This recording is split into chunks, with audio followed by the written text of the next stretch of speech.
Hey guys, it's Mary from Justin and Mary again, and I want to welcome you back for video 2 in our 3-part video series, 5 Fast Fixes for Lighting Even the Toughest Receptions. Now in video 1, we talked a lot about our heart for storytelling and our heart for using our flash to shine a spotlight on the moments and the people who matter most, rather than on the cool thing that photographer did. Once we have that groundwork of what we want our light to stand for and our flash to stand for, now it's time to really start to dig into some of the specifics and the technical side and the practicalities of exactly how we're dialing in those settings, even in the toughest rooms. And so in this part, in video 2, we're really going to start to talk about our camera settings, how we're figuring that out, and how we're dealing with that ambient light. Let's jump in and take a look. And so if we're not going to be relying on a bounce flash for a lot of our receptions, then I think it comes to number 2, which is we want to make sure that we have a go-to off-camera flash setup. Now, when we're talking about the flash setup, a lot of times I think people think, oh, okay, I'll just take my bare bulb flash and I'll put it on a stand off in the corner. Well, the downside to that is that, yes, it's going to light your subjects, but because it's such a small flash, it's actually going to act like a hard light source, or a small light source. And so you're going to get very, very hard shadows, and it's not going to give you that nice natural look that you're looking for. Right. The perfect example of this to think about is, let's imagine one of you or all of you out there recommended to your favorite cousin who's getting married that they should hire Justin and I to shoot their wedding. And you recommend them, you give a glowing review, and they do hire us.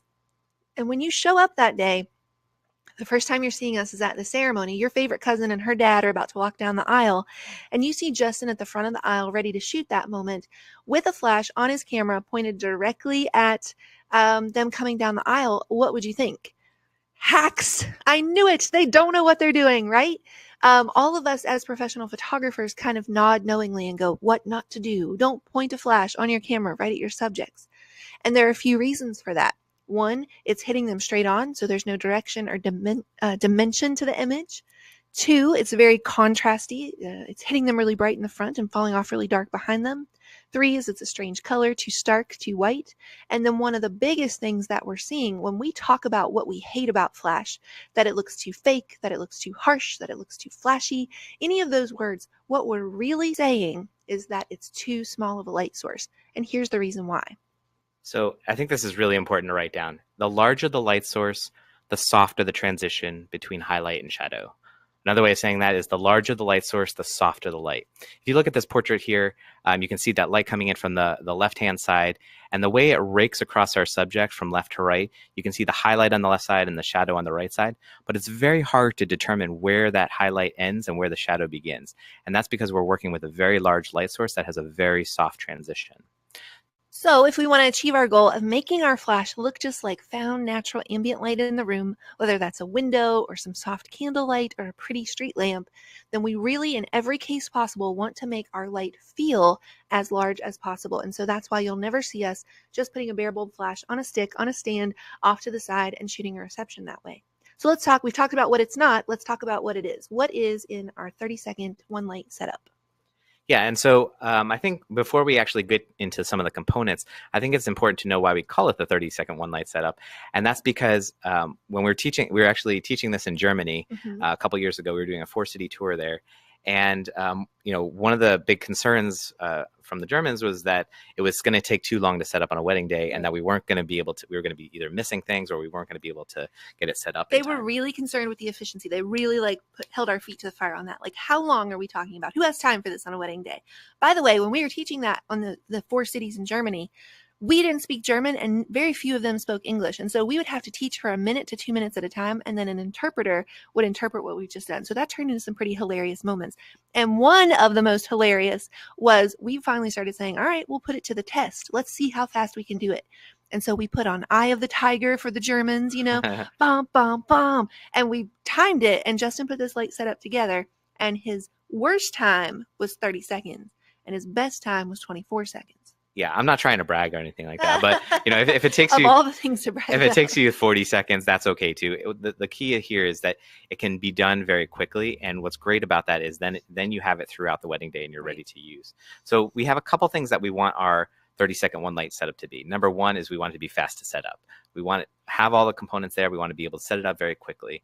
Number 2 is that we want it to be extremely mobile. We want to be able to have it set up, but then also be able to move from room to room if we need to, or from location to location. So if we're going from the church to the reception or from details to the reception, I think it's important to be able to move it very quickly and easily and not have to break it down every single time.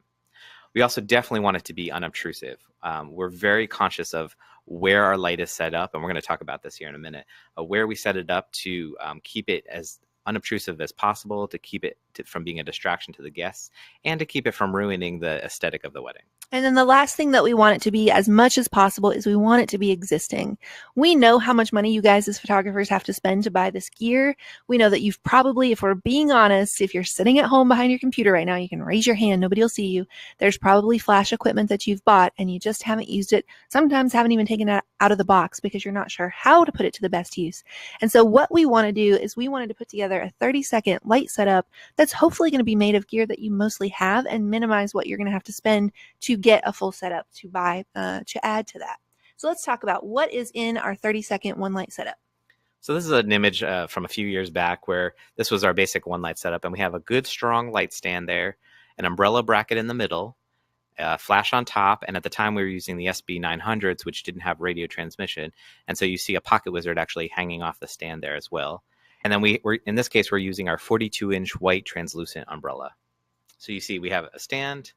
If you're using an umbrella, you'll want a umbrella bracket. If you're using a softbox, you're going to want a speed ring. There are speed rings that hold speed lights, so we can use those as well. Triggers and sync cords if you don't have it built in. If you're shooting with something like the Canon 600 EXRT or the newer 433 EXRT, those have the 430 EX3 RT. Mm-hmm. Yeah, it has to be the 3. Those have the radio transmission built in, so you don't need number 3. Obviously your flash and a softbox or umbrella. And I think one other good thing to have in your kit, especially when you're shooting details, is a collapsible reflector. And that will help you to manage the contrast and fill in the shadow side a little bit. Yeah, and so right there, Justin actually said a softbox or umbrella, but I'm going to change it. I'm going to bump it up. We're going to what we call +1 it, where we actually believe now that every single one of you listening should have a softbox and an umbrella. For a long time when we were teaching lighting, we would say, this is the 30-second light setup. You do it with an umbrella. You do it with shoot through. It's 42-inch. There's a lot of forgiveness. It's going to be great. You're going to love it. But over the last 5 years or so of teaching it, in the beginning, we'd be like, and, you can get a softbox if you want to, just to have some stuff to play around with. We now absolutely believe that there will be points on the wedding day that we're going to talk about where you can't achieve the photo that you need to get for your couple, that you need to get to make it feel like what the room actually looked like by using the umbrella. And so we now believe every wedding photographer, at least listening to this, is going to need both an umbrella and a softbox. And we love the 42-inch white shoot through umbrella and a 2x3 softbox. We personally love the modifiers from ProPhoto. We do not get paid to say that. We just happen to really love them. But you can check out, there's a lot of great companies that make both umbrellas and softboxes. So let's talk a little bit about what the umbrella is. We talk about the umbrella. We call it our giant hug of light. That's right. Your umbrella is like, if you think about the shape of it, it's like, I got love and light for everybody. I'm going to throw it around like confetti, right? Your umbrella thinks from the abundance mentality. There's enough light to go around. Let's be friends. Let's be mellow. We're going to cover the whole room. We're going to throw it around. I'm going to be a larger, softer, more warm and fuzzy kind of light source. You're going to love me. I'm going to love you. And let's not restrict who gets the light. Everybody gets the light. The softbox, by comparison, we call our control freak. It's blacked out on 4 sides. It came there to do a job. It's type A. It's gold star. Here's where you want me to put the light. That is where I will put the light. I don't have enough light to go around for everybody else, though. And so if you want me to give light to somebody else, you're going to have to give me a different assignment. And that sounds like, oh my gosh, who wants that kind of modifier? But what we're big believers in is that every good relationship actually needs both an umbrella and a softbox, the control freak and the giant hug, warm hug of light. And we're going to let you figure out which one of us is the softbox and which one of us is the umbrella. I am clearly the softbox. I'm the control freak. Justin's the easygoing umbrella. But the reason that you need both is there are going to be times when the umbrella just scatters light and throws it around like confetti way too much. And you need to keep that light focused in just one spot and keep the background nice and dark. A perfect case for that we're going to talk about is the uplighting here in a second. The next question we often hear from photographers is, okay, so I have my off-camera setup. Now, where's the best place to put it? when we're talking about receptions, I think it's important. We'll move it around from table to table when we're doing like details and during cocktail hour when there's no guests in the room, shooting those types of things. But once you get to the reception, I think it's important to place it in one spot and leave it there. And so we want it to be a place that works really well for us throughout the wedding day. And so if you think about where most of the action is going to happen at the reception, it's going to be the center of the dance floor, right? You're going to have first dance there. You're going to have parent dances there. You're going to have some of the toasts might be there. A lot of the action is going to happen towards the center of the dance floor. And so one of our favorite places to put the light is actually next to the DJ or band speakers, right? They already have two big ugly speakers or big ugly stands with big ugly speakers on top. That's where we're going to put our stand, right next to it. And so this way, we have it's going to cover most of the center of the dance floor. We can shoot from tons of different angles, and that light will also reach a lot of the different parts of the reception. And so when Justin mentions shooting from a bunch of different angles, the way we're going to draw those angles and figure out what they are is by drawing two imaginary strings. You know how in HGTV, they can walk into a room and wave a hand and it totally redecorates? I do not have that magic superpower. I wish that I did. But what I do have is the superpower to draw imaginary strings, all beautiful mind style. And so I can draw a string from my light source to my subject. That's the first string. And then from my subject to me as the photographer where I've moved my feet.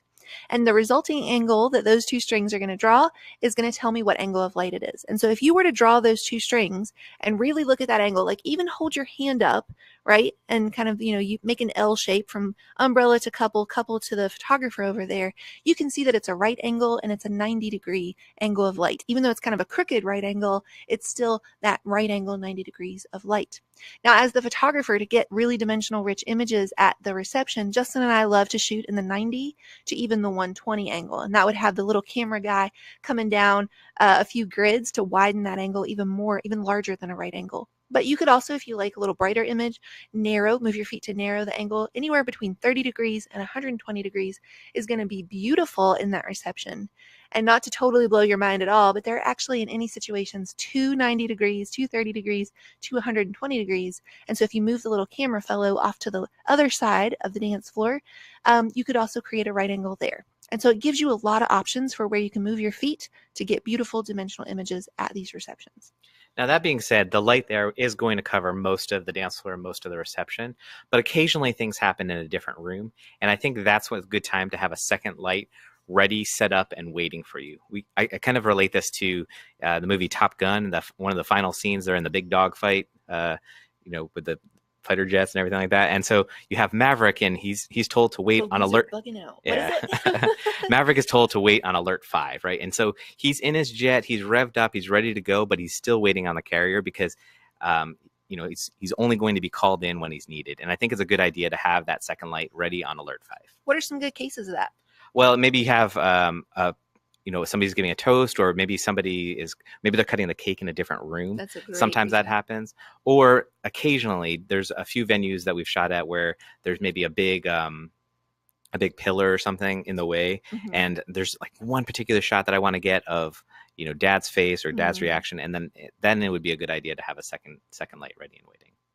All right, so if fast fix number 1 is just to get you to be willing to break the security blanket of just throwing a bounce flash on camera and winging it, and step 2 is to go, okay, so what is that must-have go-to setup that I know I can walk into any room and in 30 seconds or less have it set up, and that it should have an umbrella and a softbox because I'm going to need both a warm hug of light and a control freak to get the job done. Step number 3 is now, let's get real, talk to me, Goose. How do we deal with that ambient light in the room? Yeah, so I think when you're talking about the ambient light, it's really important to work with it in terms of the reception. And so we're going to give you guys what we call our quick guide to getting your camera settings. Now, there's two questions that we should ask ourselves about our goals. Number 1 is going to be, what is the ambient light in the room currently doing? What is it already doing here? Do we have tungsten wall sconces? Is there lights from above, some chandeliers, some candle lights? Now what we want to do is we want to dial in our camera to get the proper ambient base exposure to start, right? Dial in that exposure, have it ready. If we were to shoot this with all ambient light and no flash, dial in that exposure first. Now, the second question we have to ask ourselves is, what do I want to do with that ambient light? Do I want to keep it, include it at its normal level? Do I want to underexpose it a little bit, saturate it, make the color pop a little bit more? Or do I want to cut it out entirely? And this is good for those cases where you have really crazy mixed light. You might have fluorescent lights and tungsten lights and daylight coming through, and now we're adding a flash. And we might want to just cut it out entirely. And so I really want to underscore that first point, because that is going to become our starting point. In any room that we walk into, in any tough reception, we have a 3-step process for dialing in our settings. And the first is to walk in and go, okay, let me imagine that I do not have the benefit of flash, that I do not have the superpower window in a box that I packed up from home and brought with me this day, and I would have to wing it in this room just with the light and what's happening. And what would a proper ambient exposure be? It might be terrible color, it might be terrible light, but it would at least be a proper exposure. What do those manual settings of ISO, shutter speed, and aperture look like? And I want you to actually go into your camera and change your dials to those settings, pretending, hey, I'm just going to have to wing it. This is what a manual exposure in this room would look like. That dialing in those settings is going to become our starting point for then underexposing it, and then so underexposing it is step 2. Step 3 is going to be adding in a flash. And so when we start to say we want to underexpose it a third stop or a full stop or 5 stops, as we're about to talk about right now, you're going to understand that that's going to be from that place of a proper exposure in any given room you walk into. And that exposure is going to change from room to room. So we can't tell you what that'll be, but the first step is to go, as the professional photographer, what's a proper ambient exposure in this room? Yeah, so if we're going to keep that ambient light, we might only underexpose it maybe a third or even 2/3 of a stop. This way you still see all the ambient light. It still affects the image quite a bit, and we keep all that beautiful ambient light. Sometimes if we have something like uplighting, then we're going to want to underexpose it between 1 and 2 stops of light. So now what we're doing is we're still showing the ambient light, but we're darkening it, we're saturating it a little bit. You're starting to see more of that purple uplighting or more of that candle lighting. Or if we want to cut it out entirely, then what we're going to do is we're going to underexpose it between 5 and 6 stops to get what we call the black box. So let's talk about this. Why do we underexpose it at all? We've gotten a proper exposure. Why not just add a flash to that? The reason is that if we only left it at that proper exposure and then added a flash, we would end up with an overexposed image. And so when we underexpose it just a little, whether that's 1/3 to 2/3, or maybe a little bit more, medium range 1 to 2 stops, or the full thing of 5 to 6 stops, the full underexposing we'll talk about in a second. In any of those cases, what we are doing is preparing that image for flash so that when we add it in, we're not ending up with a totally blown out image. So let's talk about that in the case of uplighting. When we say uplighting, what we mean by that is these venues or these weddings, they tend to be in the very historic ballrooms with the cherubs on the ceiling. We get a lot of those in New England, where people have paid really good money to hire a lighting team to come in and kind of paint with light to make the walls purple or orange or blue or whatever it is. Except the only problem is if you walk in and just dial in a proper ambient exposure in the room, suddenly those cakes and the flowers all start to take on the color of the uplighting. So you end up with cakes that look like Oompa Loompas or Smurfs or purple monsters or whatever it is. And that's not going to be a beautiful image of the cake. And it's not going to be an image of the cake that's going to get you published when you try to submit that later, or just going to look really great in their album. And so how the heck do we get clean, beautiful light just on the cake, but without totally washing out that very expensive uplighting? So first we're going to start by getting that proper base exposure. Then we're going to underexpose it between 1 and 2 stops. This is going to help super saturate the colors on the wall and really show off the colors in the candles and all the uplighting that's being used. Then we're going to add in our flash with a modifier. So you can see to the left of this cake, well, you can't see it, but to the left of this cake, we have our flash with a small softbox. And you can tell that it's a small softbox because of those hard transitions, right? You can see on the S on the cake, you see a very, very hard shadow there. So you know it's a smaller softbox in that case. And then we also want to make sure that we're using the softbox here because that's going to help us with all of the control. If we were to bounce a flash in this room, it would totally wash out the walls. If we were to even use an umbrella in this situation, most of that light would hit the cake, but some of it is going to come out the side of the umbrella and spill onto that back wall. Right. This is where you really start to understand that your warm, giant hug of light in the umbrella that can be very forgiving. Right. We talked about this when we were explaining the differences of the umbrella, is that because of its shape and because it's not blacked out on any of its sides, it's throwing most of its light through the front, but some of it is coming out the edges. And so when we did our workshop for Walk Through a Wedding, one of the things we did is like a real life drill is we had the umbrella pointed towards the center of the dance floor, but then we did a cake cutting to the extreme left of the light. So the left corner, and Justin ran over and shot it as if it was actually happening. And he was able to show that light throwing out the side was still able to light the cake cutting on the fly. But in this case, you can start to see that indiscriminate, I got love and light for everybody, quality of the umbrella, it's not going to be able to differentiate between light on the cake and light on that wall back there behind it. And so that purple on the wall is going to get totally washed out. This is a job for your control freak. I came in, I will put light exactly where you want me to put it, but nowhere else. This can also be used, so we're talking about this in terms of reception, but this can also be used when you're doing portraits outside at night. And so, for example, this image here, we call Sailor in the Snow. Had we used, obviously we wouldn't be able to use a bounce flash because there's nothing to bounce off of outside. Mm-hmm. Had we used an umbrella here, you would also see a lot of that light scattering into the background. So while the umbrella is a great forgiving light for, or modifier for receptions when you're trying to cover a larger area, anytime you want that added bit of control, then we definitely want to be relying on the softbox. Yeah, so the softbox will just pop light on them, on his hat, on his shoulder, on her faux fur stole there, and it's going to get beautiful light on them, but it keeps that background nice and dark, just like what it felt like. And that's the key, just like what it felt like. Just like what it felt like to be in that purple uplighting room, all dark and glowy and moody with candlelight, and just like what it felt like to stand outside in the dark in this unexpected blizzard of snow where there was nothing on the ground when we started and 3 feet of snow by the time we went home at this real wedding. And so we want to capture these images as if you can look at it and feel what it was like to stand in that snow. In this crazy, who knew this was coming, this wet, heavy blizzard of a snow, but they're so classic and they're so iconic and they just totally went with it. What does that look like? Because when we go out and we make it totally aware that we have, as the photographer, added a flash, it becomes about us. But when we can create that second story of, hey, maybe the cake really was just lit with the candles on the table there, or hey, maybe they really were just lit with that street lamp they're clearly standing next to, then we forget that photographer has contrived the moment, has lit the moment, and we are free and available to get absorbed more in what we're seeing between those two people. So that was a little bit about how we're dealing with that ambient light when we still want to use some of that to fill in the frame and help us tell that second story. Next time when we come back, we're going to talk about what to do when the light is so gross and ugly in the room that you just want to cut it out entirely so that you can walk in and have total control over the room because we bring the light. We'll see you next time.